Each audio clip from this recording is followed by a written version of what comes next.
আপনার পাড়া প্রতিবেশী 3 ফুট জায়গা যদি না ছেড়ে বাড়িঘর করে, সেই ক্ষেত্রে আপনি কি আইনি ব্যবস্থা নেবেন? এবং মানুষের 3 ফুট জায়গা যদি না ছাড়ে অনেক মানুষের সমস্যা হয়। সেই ক্ষেত্রে আমি একটা চিত্র মাধ্যমে দেখাবো। এটা ধরুন একটা হচ্ছে প্রপার্টি, এটা হচ্ছে জায়গা, আর অপোজিশনে আর একটা হচ্ছে জায়গা আছে, ঠিক আছে। এটা হচ্ছে একজন ওনার, সে হচ্ছে বাড়িঘর করছে, সে একটা কোলাম দিচ্ছে। কোলাম দিলে একটা গর্ত কাটতে হয় এবং এখানে একটা গর্ত কাটতে হয়। সেই ক্ষেত্রে এই যে 3 ফুট পেজটা সে কভার করে দিচ্ছে,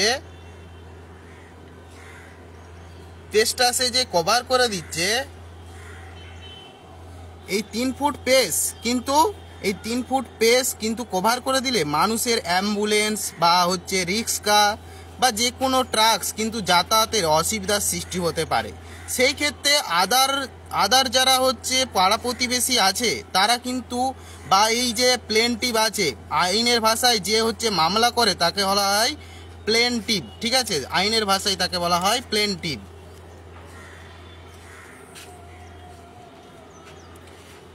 বাংলায় বলা হয় বাদী।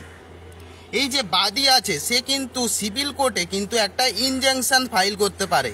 এই ইনজাংশন ফাইল করলে কি হবে, সেখানে সিভিল কোর্ট এখানে একটা স্টে অর্ডার দিয়ে দিতে হবে। স্টে অর্ডার দিলে কি হবে, এই যে বিল্ডিংটা তৈরি হচ্ছে এটা কিন্তু স্টে হয়ে যাবে। এটা হচ্ছে বিল্ডিংটা কনস্ট্রাকশনের কাজ কিন্তু আর চলবে না। সেই ক্ষেত্রে কি হয়, এই যে 6 ফুট 3 ফুট আর 3 ফুট যদি রাস্তাটা থাকে, সেক্ষেত্রে 6 ফুট রাস্তা থাকে, সেই ক্ষেত্রে মানুষের অ্যাম্বুলেন্স বা বিভিন্ন গাড়ি কিন্তু চলাচল করতে পারে। সেই ক্ষেত্রে 3 ফুট এ যদি ছাড়ে, 3 ফুট অপোজিশন পার্টি ছাড়ে, সেই ক্ষেত্রে অনেক সুবিধা হয় মানুষের। সেই ক্ষেত্রে যদি কভার করে নেয়, মানুষের ওই জায়গাটা যদি কভার করে নেয়, সেই ক্ষেত্রে সিভিল কোর্টে যে মামলা করছে সেই কোর্ট কিন্তু রিসিভার বা কমিশনার কিন্তু নিয়োগ করতে পারে। এবং নিয়োগ করে কি দেখবে, একবার চিত্রটা দেখবেন, নিয়োগ করে দেখবে এই যে বিল্ডিংটা শুরু হচ্ছিল, সেক্ষেত্রে কোর্ট কিন্তু এই যে দেয়ালের নির্মাণ হচ্ছিল সেই দেয়ালের নির্মাণটা এখান পর্যন্ত আনতে পারে, এইটা কিন্তু ভেঙে দিতে পারে। বা এই যে প্লেনটিভ অর্থাৎ বাদী যদি চায় বা হচ্ছে পাড়া প্রতিবেশী যদি চায়, সেই ক্ষেত্রে এখানে একটা কম্পেনসেশন নিতে পারে, কিন্তু বিল্ডিংটা তৈরি হতে পারে।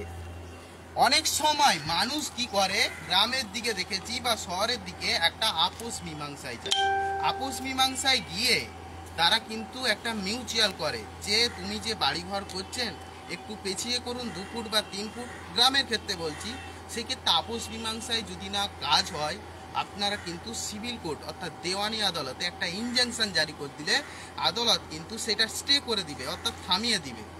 তাহলে আমরা কি দেখলাম, এখানে যে বাড়িটি তৈরি হচ্ছে এবং এখানে যে বাড়িটি তৈরি হচ্ছে, এখানে যদি 6 ফুট অর্থাৎ 3 প্লাস হচ্ছে 3 প্লাস হচ্ছে 6 ফিট একটা পেজ থাকে, সেই ক্ষেত্রে অনেক মানুষের এখানে একটা সুবিধা হচ্ছে।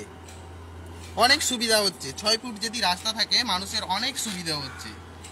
সো যারা পাড়া প্রতিবেশীরা এইভাবে বেআইনি দেওয়াল নির্মাণ করছেন, বাড়িঘর করছেন, সেই ক্ষেত্রে পরবর্তীকালে কিন্তু ভাঙা হতে পারে। এবং কোনো কারণে, কোনো ঝড়ের কারণে যদি সেই দেয়াল ভেঙে পড়ে অপোজিশন সাইডে বা কারো যদি ড্যামেজ হয়, ক্ষতি হয়, সেই ক্ষেত্রে আপনিই লায়েবেল হবেন, আপনি দায়ী হবেন সে যদি মামলা করে। সো এই ছিল বিষয়বস্তু। যদি বেআইনি দেওয়াল নির্মাণ হয়, আপনারা দেওয়ানি আদালতে একটা ইনজাংশন জারি করতে পারেন অভিজ্ঞ আইনজীবীর দ্বারা। সো এই ছিল ভিডিওটি, একটা সারসংক্ষেপ আলোচনা করলাম। সো ভালো থাকেন, সুরক্ষিত থাকুন, নেক্সট ভিডিওতে দেখা হচ্ছে, ধন্যবাদ।